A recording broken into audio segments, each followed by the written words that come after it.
வடகிழக்கு பருவமழைக்கு முன்னேற்பாடாக மழைநீர் வடிகால் அமைப்பை மேம்படுத்துவதாக கூறி ரூபாய் 44.28 கோடி செலவில் 447 டிராக்டர்கள் மற்றும் 121 மோட்டார் பம்புகளை வாடகைக்கு எடுக்க முடிவு செய்துள்ளது சென்னை மாநகராட்சி.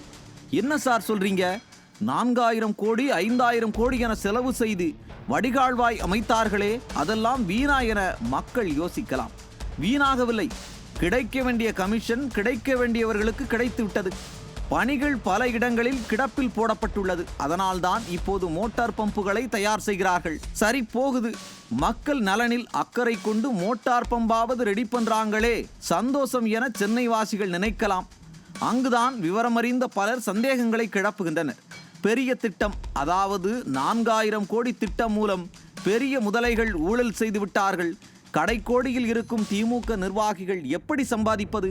அதற்குத்தான் இந்த பம்பு செட் கான்ட்ராக்ட் என்கிறார்கள் விவரமறிந்தவர்கள். அதாவது சென்னையில் மழை கொட்டுகிறதோ இல்லையோ, இது தேர்தல் வருடம் என்பதால் உடன்பிறப்புகள் காட்டில் பணம் கொட்ட வேண்டும் என்பதற்காகத்தான் இந்த திட்டம் என்கிறார்கள். பம்பு செட் வைத்து மழை நீரை உறிஞ்சுகிறார்களோ இல்லையோ, மக்களின் வரிப்பணத்தை ஒப்பந்தம் மூலம் உரிய இருப்பதாக சொல்கிறார்கள். அண்ணாநகர் மண்டலத்தில் 105வது வார்டில் 290 மீட்டர் நீளமுள்ள உமையால் தெரு, மாரியம்மன் கோவில் 1வது தெரு முதல் 490 மீட்டர் நீளமுள்ள பிள்ளையார் கோவில் தெரு வரை என 3 தெருக்களில் மழைநீர் வடிகால்களை மாற்ற ரூபாய் 1.61 கோடி செலவிடப்பட்டுள்ளது. இந்த திட்டங்களும் வெளிப்படைத்தன்மையின்றி ஆளும் கட்சியின் நெருங்கியவர்களுக்கு ஒப்பந்தங்கள் வழங்கப்படுவதாக குற்றச்சாட்டுகள் எழுந்துள்ளன. மேயர் பிரியாவின் தலைமையில் சென்னை வாழ் உடன்பிறப்புகளின் காட்டில் பணமழை பெய்து வருகிறது.